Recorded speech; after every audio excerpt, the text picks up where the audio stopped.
Good afternoon to all students. मैं अनुज कुमार सिंह आज फिर से आप लोगों के सामने कक्षा 12 का आरोह भाग 2 से गद्य खंड का पहला चैप्टर भक्तिन का दूसरा भाग वीडियो लेकर के उपस्थित हुआ हूँ। पहले भाग में आपने महादेवी वर्मा के जीवन परिचय के बारे में जाना। उसके बाद जो भक्तिन की अभी इतिवृत्ति यानी कि पीछे की कहानी को हम लोग जान रहे थे कि भक्तिन जो सेवक धर्म में हनुमान जी से स्पर्धा करने वाली थी, वह किसी अंजना की पुत्री नहीं बल्कि एक अनाम धन्या गोपालिका की पुत्री थी, यानी यादव परिवार में जन्म ली थी।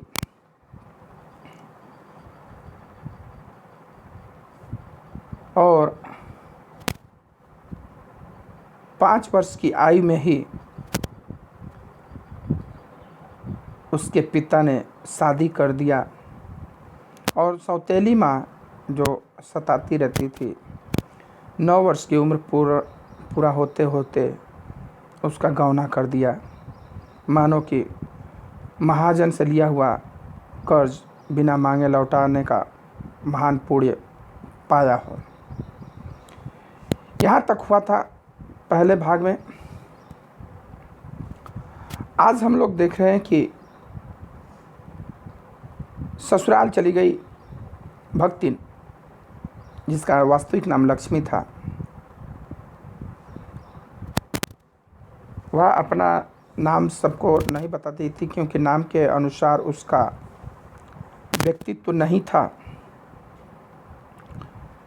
इसलिए वह अपना नाम सबको नहीं बताती थी। पिता का अगाध प्रेम होने के कारण उस पर, जो उसके पिता थे, उसको बहुत मानते थे। संभवतः ईर्ष्यालु और संपत्ति के लालच में विमाता ने मरणांतक रोग का समाचार तब भेजा जब वह मृत्यु की सूचना बन चुकी थी। पिता से अगाध प्रेम था उसका, भक्तिन का भी और पिता का भी उसके ऊपर अगाध प्रेम था।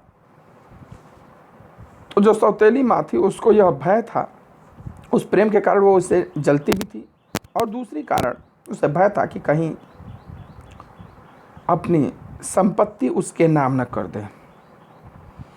इसलिए ऐसी बीमारी जिसमें मरना तय था, उसकी सूचना भी तब दिया जब वह मर चुके थे और उनका अंतिम संस्कार वगैरह हो चुका था। उधर सास भी सोची कि रोने पीटने के अपशगुन से कि सुनेगी तो रोएगी धोएगी,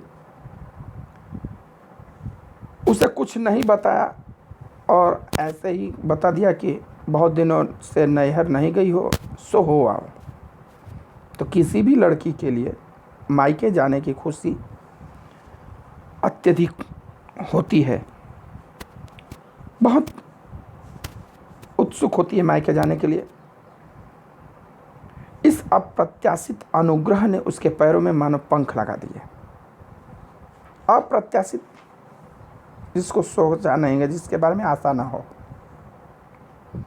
कि हम मायके भी जाएंगे, तो सास ने सोचा कि अगर यहीं बता देंगे कि तुम्हारे पिताजी मर गए तो रोने धोने लगेगी। तो इसने कहा कि बहुत दिनों से नैहर नहीं गई हो सो जा कर के हो आओ।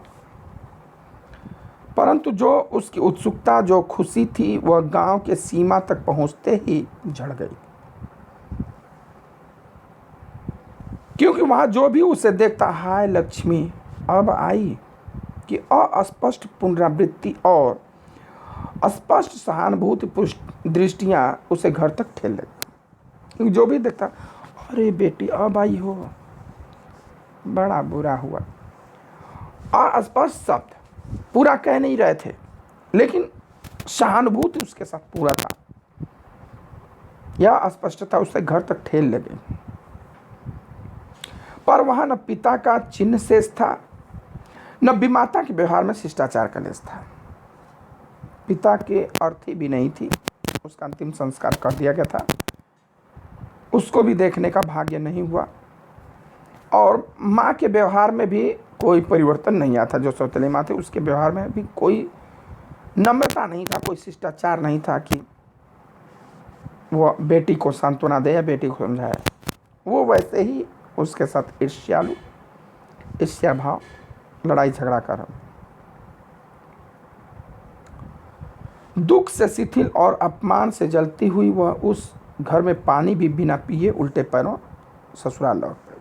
वहाँ रुकी नहीं, पानी भी नहीं पिया और वापस आ गई ससुराल। और सास को खरी खोटी सुनाकर अपने विमाता पर आया हुआ क्रोध शांत किया और पति के ऊपर गहने फेंक कर उसने पिता के चिरबिछो की मर्म व्यथा व्यक्त की। आई तो सास को ही उल्टा सुनाने लगी, बुढ़िया ये है वो है, अब मुझे भेजी है तब नहीं भेजना था, ये वो खूब इनको सुनाई। सास अच्छी थी, कुछ नहीं कहा, और सारे आभूषण वगैरह निकाल करके पति के ऊपर गुस्सा में झनक झनक के फेंक रहे थे। पिता का जो दर्द था वो उनके ऊपर, मर्म व्यथा यानी दर्द था वो उनके ऊपर निकाल रहे थे। जीवन के दूसरे परिच्छेद में भी सुख की अपेक्षा दुख ही अधिक रहा है। महादेव वर्मा ने भक्ति के जीवन को 4 परिच्छेदों में बांटा। पहला परिच्छेद शादी से पहले का, दूसरा परिच्छेद शादी के बाद का, और तीसरा परिच्छेद पति के मर जाने के बाद का, और चौथा परिच्छेद महादेवी वर्मा के साथ का। तो दूसरे परिच्छेद में भी सुख की अपेक्षा दुख ही अधिक रहा, यानी शादी के बाद भी उसे बहुत सुख नहीं मिला। जब उसने गेहूं रंग और बटिया जैसे मुख वाली पहली कन्या के 2 संस्करण और कर डाले, तब सास और जिठानियों ने ओठ बिचकाकर उपेक्षा प्रकट की। क्योंकि पहले लड़की हुई थी और बाद में खूब सुंदर और गोरी लड़कियां, 2 और लड़कियां पैदा कर दी। उस समय लड़की पैदा करना मानव की औरतों के लिए गुनाह होता था, अपराध होता था। उस नज़र से सब देखने लगे, ओठ लड़की हुई है। कह रहे कि उचित भी था, क्योंकि सास 3 कमाऊ वीरों की विधात्री बनकर मचिया के ऊपर विराजमान पुरखिन के पद पर अभिषिक्त हो चुकी थी। विधात्री यानी माता, 3 पुत्रों की माता थी, और वो सास बनकर के अब एकदम से हुक्म बस चलाती हैं बैठ करके। और दोनों जिठानियाँ भी काक भुसुंडी जैसे काले लालों की क्रमबद्ध सृष्टि करके इस पद के लिए उम्मीदवार थी।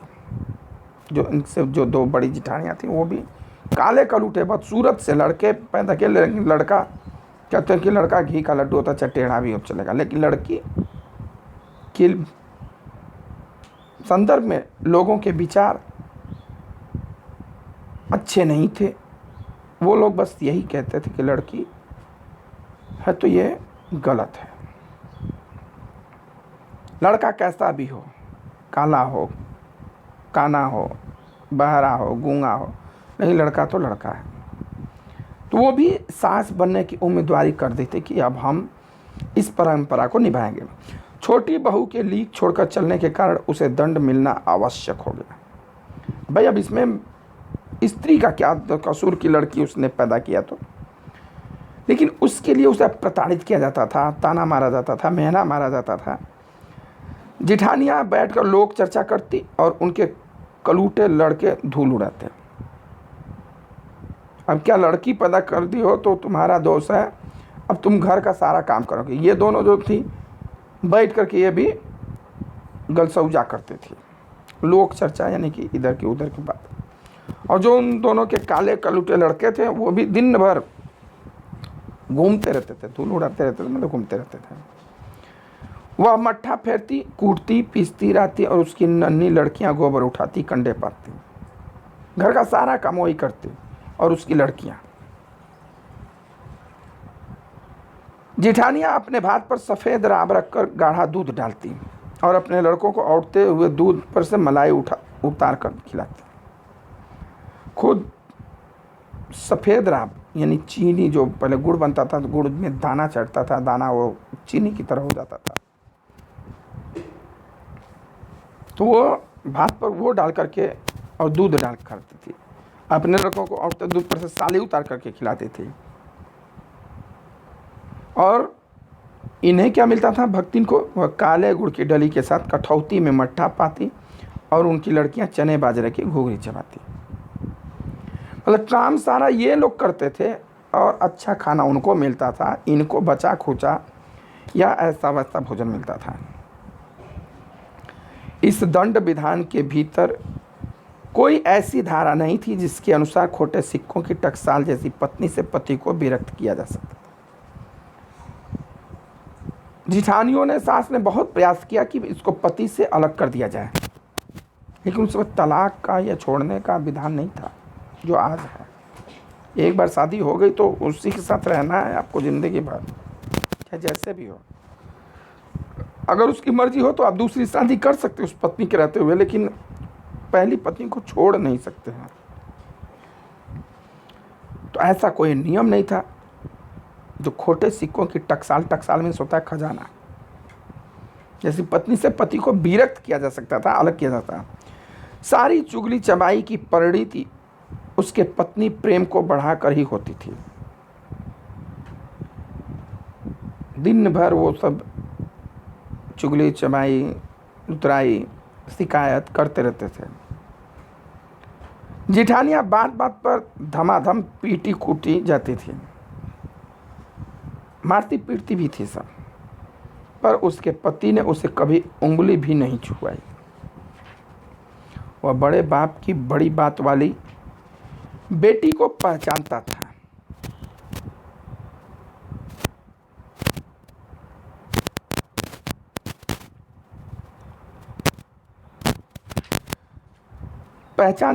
इसके अतिरिक्त परिश्रमी, तेजस्विनी और पति के प्रति प्रेम रोम रोम से सच्ची पत्नी को वह चाहता भी बहुत रहा होगा, क्योंकि उसके प्रेम के बल पर ही पत्नी ने अलगौजा करके सबको अंगूठा दिया। जिठानियाँ तो मारती कूटती, मारती पीटती थी, सब ताना मारती थी, झगड़ा करती थी, लेकिन पति काफ़ी प्रेम करता था उससे, वह कभी उसे उल्टा सीधा नहीं बोलता था।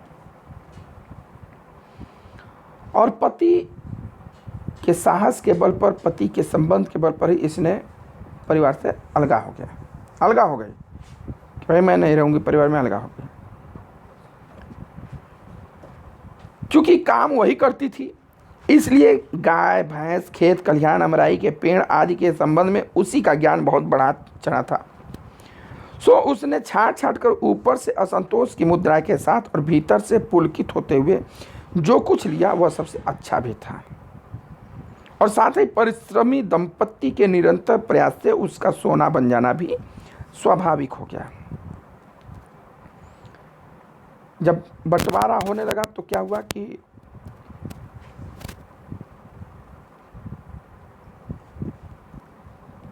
यही काम करती थी घर में, पूरा खेती बाड़ी भी यही करती थी, तो ये जानती थी कि कौन सी गाय अच्छी है, कौन सी गाय ज़्यादा दूध देगी, कौन सी भैंस ज़्यादा दूध देती है, कौन सी सीधा है, किस खेत में ज़्यादा पैदा होता है, किस पेड़ का आम अच्छा है, किस आम का पेड़ सड़ जाता है, ये सब इसको पता था।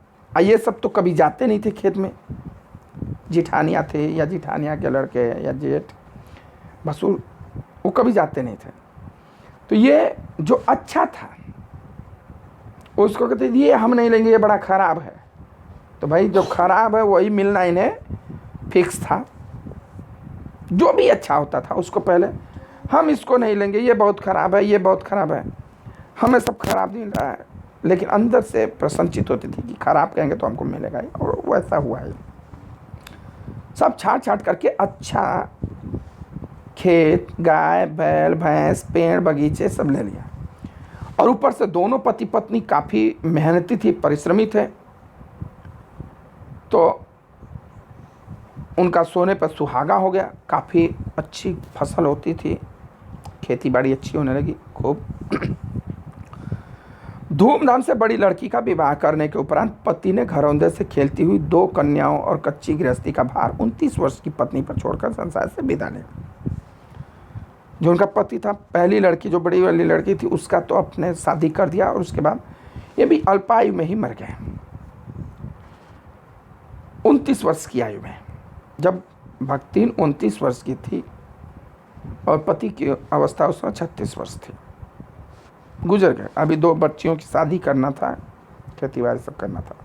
आजकल के तो लड़कियों का 29-30 साल में शादी ही होता था,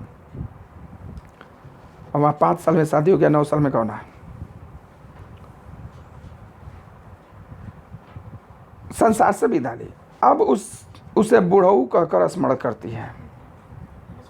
जब वो मरा था तो उसके साथ 36 वर्ष होगी, शादी कराई होगी, पर पत्नी आज उसे बुढ़ऊ कहती है कि जब मैं बूढ़ी हो गई तो क्या वो भगवान के यहाँ बूढ़े नहीं हुए होंगे। अतः उन्हें बुढ़ऊ न कहना उनका घोर अपमान है। कहते ऐसा इसलिए उन्हें बुढ़ऊ न कहना बड़ा घोर अपमान है उनका। हाँ, तो भक्तिन के हरे भरे खेत, मोटी ताजी गाय भैंस और फलों से लदे पेड़ देखकर जेठ जिठौतों के मुंह में पानी भर आना ही स्वाभाविक था। जेठ यानी भसुर, पति का बड़ा भाई, जिठौत यानी कि भसुर के लड़के। अब ये सब देख के ललचाते थे, उसकी खेती बाड़ी सब कुछ, गाय भैंस बड़ी हृष्ट पुष्ट थे। अब इन सब की प्राप्ति तो तभी संभव थी जब भैया दूसरा घर कर लेती। अब वो सोचते थे कि ये दूसरा ब्याह करके यहाँ से चली जाए तो ये सब हम लोगों का हो जाए, पर जन्म से खोटी भक्ति इनके चकमे में आए ही नहीं। वो जान, अब भाग्य उसका दुर्भाग्य हमेशा साथ रहा, लेकिन कही कि मैं दूसरी शादी नहीं करूँगी, इन सबों को नहीं दूंगी। उसने क्रोध से पांव पटक पटक कर आंगन को कंपायमान करते हुए कहा कि हम कुकरी बिलारी ना होए, हमार मन पुसाई तो हम दूसरा के पास जाए, और ना ही तो तुम्हार बच्चे की छाती पर हो रहा भूजब और राज करब, समझे रहो। शुद्ध देहाती भाषा में कहे कि हम कोई कुत्ते बिल्ली नहीं है कि आज इसके साथ हूँ कल उसके साथ। हम शादी करके आए हैं, अगर मेरा मन करेगा तो मैं किसी दूसरे से शादी करूँगी, नहीं तो हम यहीं रहेंगे और तुम लोगों के छाती पर हो रहा भोजना, ये मुहावरा यानी कि अत्यधिक परेशान करना। हो रहा भोजना यानी कि कच्चे फसल को भून करके खाना, और ये मुहावरा है छाती पर हो रहा भोजना, मतलब कि अत्यधिक परेशान करना। क्या कि मेरा मन करेगा तो मैं जाऊंगी, या नहीं तो तुम लोगों के ही यहीं रह करके परेशान करूंगी। उसने ससुर अजिया ससुर और जाने कई पीढ़ियों के ससुरगढ़ों की उपार्जित जगह जमीन में से सुई की नोक बराबर भी देने की उदारता नहीं दिखाई। है कि ये जो पैतृक संपत्ति मुझे मिला है, अचल संपत्ति मुझे मिली है, उसमें से एक सुई के नोक भर भी जमीन नहीं दूंगी। इसके अतिरिक्त गुरु से कान फुकवा, कंठी बांध और पति के नाम पर घी से चिकने केसों को समर्पित कर अपने कभी न टलने की घोषणा करते। गुरु से कान फुकवा ने गुरु मंत्र लेकर के, गुरुमुख होना जिसको कहते हैं। गुरु महाराज जी लोग कान में कुछ मंत्र डालते हैं, उसको गुरुमुख कहते हैं। गुरुमुख हो गई, कंठी बांध पहन ली और केस मुड़वा ली, यानी बाल छिलवा लिए उसने। अब ये पूरा फिक्स हो गया कि अब ये वैधव्य जीवन जिएगी, विधवा का जीवन जिएगी, यहाँ से जाएगी नहीं। भविष्य में भी संपत्ति सुरक्षित रखने के लिए उसने छोटी लड़कियों के हाथ पीले कर उन्हें ससुराल पहुंचाया और पति के चुने हुए बड़े दामाद को घर जमाई बनाकर रखा। इस प्रकार उसके जीवन का तीसरा परिच्छेद आरंभ। भविष्य में भी धन संपत्ति, भाई कब तक इन सबों से लड़ेगी। तो दोनों जो छोटी लड़कियां थी, बड़ी लड़की का पति शादी कर ही चुका था, छोटी लड़कियों का मतलब कि पति के जो छूट गई थी उनका शादी विवाह किया, और जो पहली लड़की थी उसको और उसके पति को घर बुला करके रहने लगी, घर जमाई बना ली कि तुम लोग भाई घर गृहस्थी देखो। ये तो दूसरा परिच्छेद था। पहला परिच्छेद शादी के पहले का, दूसरा परिच्छेद शादी के बाद और पति के साथ तक का। पति के 7 तक का। जब पति मर गया तो अब तीसरा परिच्छेद शुरू होता है। भक्तिन का दुर्भाग्य भी उससे कम हठी नहीं था। इसी से किशोरी से युवती होते ही बड़ी लड़की भी विधवा हो गई। जिस बड़ी लड़की की शादी पति कर गया था, किशोरी से युवती होते यानी कि 18-19 साल के होते ही उसका पति भी मर गया। अब भयहू से पार न पा सकने वाले जेठों और काकी को परास्त करने के लिए कटिबद्ध जिठौतों ने आशा की एक किरण देख पाई। जो भसुर थे, उसके जेठ थे, वो इससे भक्ति से पार नहीं पा सके, और जो उसके जेठ के लड़के थे वो भी अपने काकी यानी चाची को परास्त नहीं कर पाए, आंटी को। तो उन्हें भी उम्मीद हार चुके थे वो सब, अब कुछ नहीं होगा, अब हम लोग कुछ नहीं मिला। लेकिन फिर एक उम्मीद की किरण उन सबको नजर आई। विधवा बहन के गठबंधन के लिए बड़ा जिठौत अपने तीतर लड़ाने वाले साले को बुला लाया। जो बहन थी, जो लड़की उसकी भक्तिन की बहन ही लगेगी, चचेरी बहन, तो अपने साले को बुला लाया, जो बड़ा जेठ लड़का था, तीतरबाज यानी आवारा लड़का था, क्योंकि उसका हो जाने पर सब कुछ उन्हीं के अधिकार में रहता। वो जानता था कि अगर इसका हो गया, इससे शादी हो गई तो सारा जायदाद हम लोगों का हो जाएगा। भक्तिन की लड़की भी माँ से कम समझदार नहीं थी, इसी से उसने बर को नापसंद कर दिया। जो भक्तिन की बेटी थी वो भी माँ से कम जिद्दी नहीं थी। उसने कहते नहीं, मुझे ये लड़का पसंद नहीं है, और बाहर का बहनोई आना चचेरे भाइयों के लिए सुविधाजनक नहीं था। अतः यह प्रस्ताव जहाँ का तहाँ रह गया। तब वे दोनों माँ बेटी खूब मन लगाकर अपनी संपत्ति की देखभाल करने लगी। पर मान मैं तेरा मेहमान की कहावत चरितार्थ करने वाले वर के समर्थक उसे किसी न किसी प्रकार पति की पदवी पर अभिषिक्त करने का उपाय सोचने लगे। जब इससे इनकार कर दिया, दोनों माँ बेटी खूब मन लगा काम करने लगी, खेती बाड़ी करने लगी, अच्छा हो गया। लेकिन ये दोनों जो उसके चचेरे भाई थे और ताऊ लोग थे, वो हमेशा इसी फिराक में रहते थे किस प्रकार से इसकी शादी से करा दिया जाए। हर समय किस प्रकार से इसे पति के पदवी पर अभिषिक्त यानी बैठा दिया जाए, सुशोभित कर दिया जाए। ठीक है, अब आज के वीडियो में इतना ही। शेष अगले वीडियो में आपको बताएंगे।